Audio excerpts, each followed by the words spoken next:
Oke, baik teman-teman. Bismillahirrahmanirrahim. Assalamualaikum warahmatullahi wabarakatuh. Selamat pagi, siang, sore, atau malam para pejuang PTKIN 2023. Sebelumnya aku mau ngucapin nih selamat datang dan terima kasih sudah ngeklik video ini ya.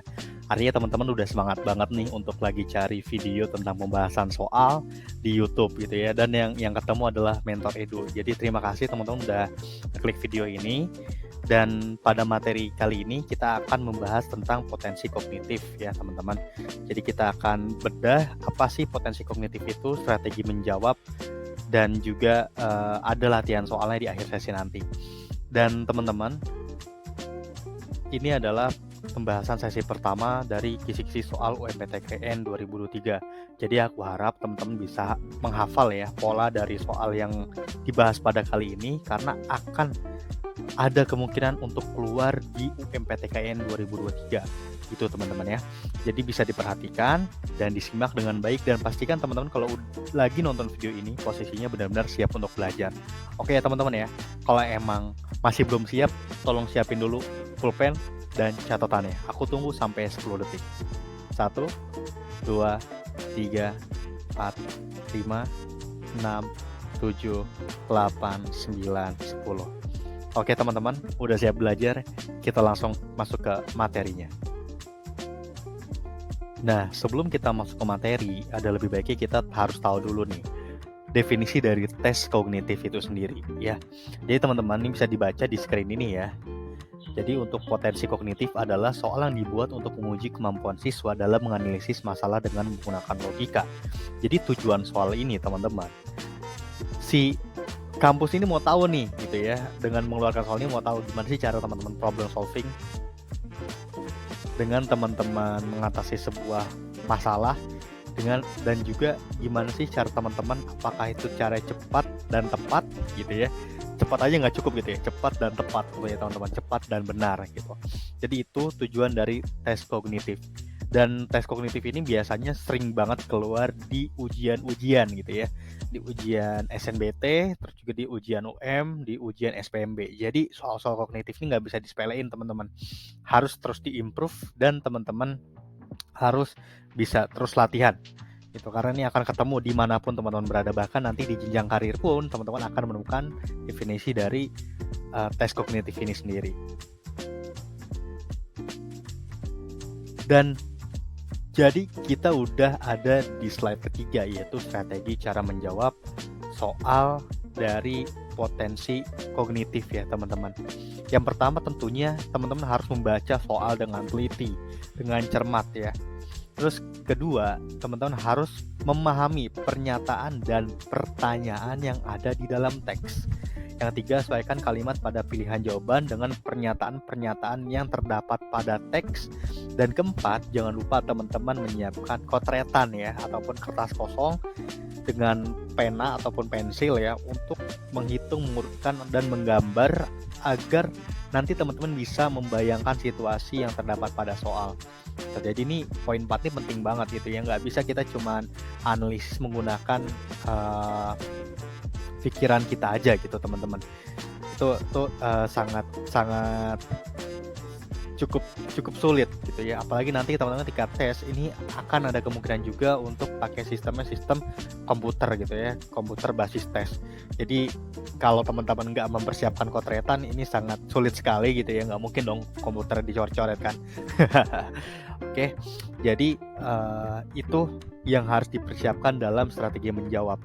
Dan teman-teman yang di poin 5 aku nggak tulis karena ini untuk teman-teman yang menyaksikan aja, bahwasanya kalau memang sedang mendekati ujian ya teman-teman, harus benar-benar prima nih ya, dari fisiknya, dari pikirannya benar-benar prima dan harusnya tenang teman-teman. Artinya jika memang teman-teman mau ujian besoknya, teman harus full istirahat penuh, jangan sampai stres, karena kalau jika stres teman-teman dalam menjawab soal potensi kognitif ini akan terbilang sulit gitu ya, karena tes ini memerlukan analisis yang cukup mendalam ya. Bagi pola soalnya tentunya lebih naik level lagi karena ini jenjang kuliah gitu ya. Jadi harus dipersiapkan dengan matang dan baik. Itu adalah not strategi menjawab dari poin kelima yang tidak tertulis di dalam PowerPoint. Nah, teman-teman, kita masuk ke latihan soalnya. Karena tadi kita sudah membahas tentang definisi, terus juga strategi menjawab, dan juga yang ketiga adalah latihan soal. Jadi harapannya dengan pembahasan di awal tadi sebagai pengantar, dan ini adalah untuk post-test teman-teman untuk bisa menjawab latihan soal di materi potensi kognitif ini. Jadi tolong disimak dengan baik ya teman-teman dan juga teliti. Dan nanti teman-teman jika memang soalnya belum terlalu cepat ya, bisa dijeda dulu aja untuk teman-teman baca ya. Namun aku akan bantu bacakan teman-teman agar bisa maksimal dalam memahami soal ini. Oke, yang pertama, Tina adalah karyawan yang wajib memakai baju seragam dengan warna biru, kuning, putih, merah, dan hijau selama 5 hari kerja, yaitu Senin dan Jumat. Ya, di sini ada beberapa pilihan teman-teman. Yang A, baju merah dipakai setelah baju kuning. B, baju hijau boleh dipakai sebelum baju biru yang dipakai pada hari Jumat. Dan C, baju kuning harus dipakai pada hari Selasa.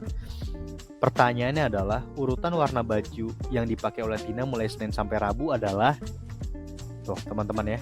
Jadi ini jujur cukup kompleks banget ya. Jadi ini harus butuh ketelitian dalam menjawab soalnya ya.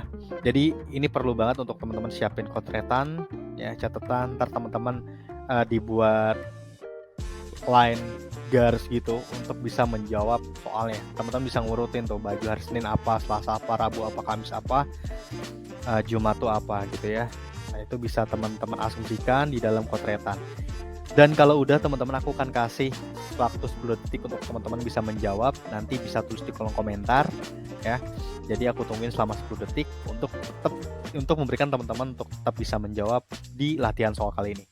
1, 2, 3, 4, 5, 6, 7, 8, 9, 10. Nah, gimana nih? Tadi ada yang jawabnya A, ada yang jawabnya B, C, D, dan E ya. Pasti banyak banget opsional yang teman-teman jawab di kolom komentar. Dan harus teman-teman tahu jawaban yang benar kira-kira apa nih?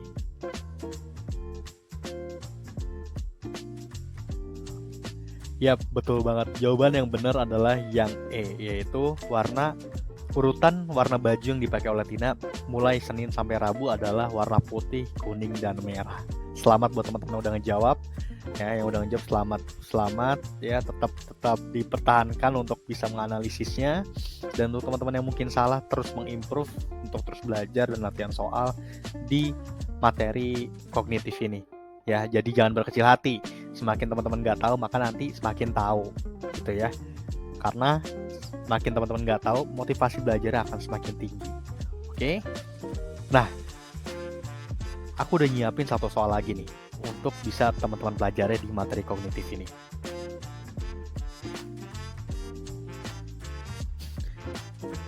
Dan ini adalah materi lanjutannya teman-teman. Dan ini harus di-note teman-teman ya. Ini ada 3 pernyataan.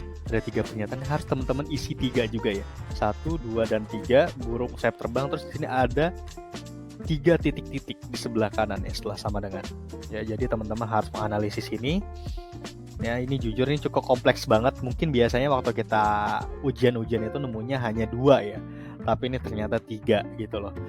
Tapi nggak masalah karena pola soalnya tetap sama. Teman-teman bisa menganalisis dengan cara yang kemarin, cuman ini hanya ada tambahan 1 aja gitu ya. Jadi materi lanjutannya adalah ada pilihan untuk teman-teman menjawab dari pernyataan burung, sayap, dan terbang ya. Kira-kira setelah ini apa teman-teman? Aku nggak mau ngebacain dulu, aku pengen ngasih kesempatan untuk teman-teman bisa menjawab di kolom komentar. Aku kasih waktu 10 detik lagi. Yuk kita analisis bareng-bareng biar teman-teman juga bisa. Salah nggak apa-apa, wajar banget karena momentumnya masih belajar. Ya teman-teman, kita jawab ya, aku tunggu sampai 10 detik ya. 1, 2, 3, 4, 5, 6, 7, 8, 9, 10. Apa nih jawabannya?